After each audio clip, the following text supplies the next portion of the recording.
नमस्कार मित्रों, जय श्री राम। मैं विपुल आईएसडी नेटवर्क के बॉलीवुड सेक्शन में आप सभी का पुनः स्वागत कर रहा हूं। मित्रों, भारत सरकार की ओर से ऑस्कर में भेजी गई गुजराती फिल्म छेल्लो शो रेस से बाहर हो चुकी है। भारत सरकार की ओर से आधिकारिक रूप से ऑस्कर अवार्ड्स 2023 में भेजी गई ये फिल्म अब रेस से बाहर है। जब इस फिल्म को ऑस्कर में भेजा गया था, तब फिल्म प्रेमियों ने इस निर्णय का विरोध किया था। ट्रिपल आर और द कश्मीर फाइल्स जैसी उत्कृष्ट फिल्मों को परे रख छेल्लो शो का चयन किया गया, जो गलत सिद्ध हो गया है।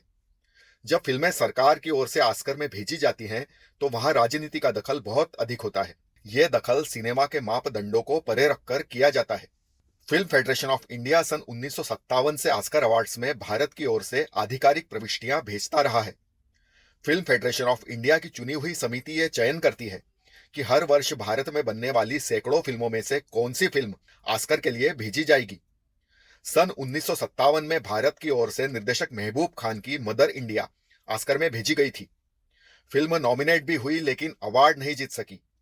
इसके अगले ही वर्ष इंडियन सिनेमा की एक और क्लासिक फिल्म मधुमती ऑस्कर के लिए भेजी गई, लेकिन नॉमिनेट नहीं हो सकी। यह वह दौर था जब भारतीय सिनेमा की कथाओं का बैकग्राउंड नितांत देसी था। ऑस्कर अवार्ड्स के मापदंड पश्चिमी सिनेमा के अनुसार होते थे और आज भी होते हैं। फिर यह समझ आया कि यदि हम भारत की निर्धनता और यहाँ के सिस्टम की बुराइयां दिखाएंगे, तो ऑस्कर में हमारी फिल्मों के आगे जाने के चांस बनते हैं। 1957 के बाद सन 1988 में दूसरी भारतीय फिल्म ऑस्कर में नॉमिनेट हुई। मीरा नायर की सलाम बॉम्बे मुंबई के स्लम्स की जिंदगी दिखाती थी। इसके बाद 2001 में निर्देशक आशुतोष गोवारिकर की लगान नामांकित हुई, लेकिन अवार्ड इसकी झोली में भी नहीं आया। सन 2008 में आमिर खान की एक और फिल्म तारे जमी पर भारत की ओर से आधिकारिक एंट्री के रूप में ऑस्कर में भेजी गई, लेकिन यह रेस से बाहर हो गई। सन 2008 में ही एक British film slum dog millionaire ने ऑस्कर में एंट्री मारी और अवार्ड भी जीते। इस उदाहरण से समझा जा सकता है कि ऑस्कर के निर्णायक तारे जमी पर जैसी अच्छी फिल्म को नकार देते हैं और मुंबई की झुग्गियां दिखाने वाली ब्रिटिश फिल्म अवार्ड उठा ले जाती है।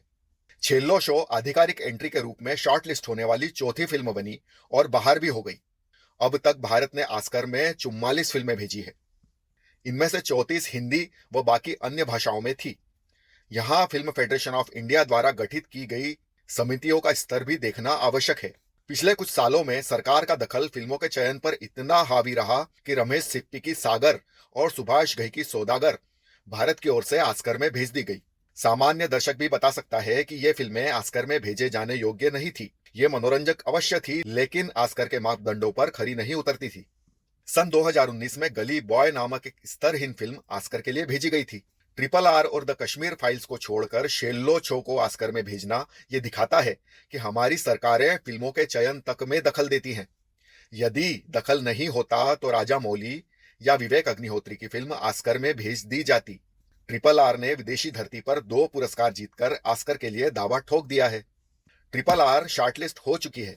इसका शॉर्टलिस्ट होना फिल्म फेडरेशन ऑफ इंडिया की चयनित समिति को एक करारा तमाचा है।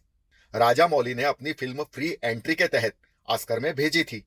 अब यदि राजा मौली ऑस्कर की ट्रॉफी उठा लाते हैं, तो सूचना व प्रसारण मंत्री तथा इस दल के बड़बोले नेताओं को न तो क्रेडिट लेना चाहिए और न राजा मौली के साथ फोटो खिंचानी चाहिए।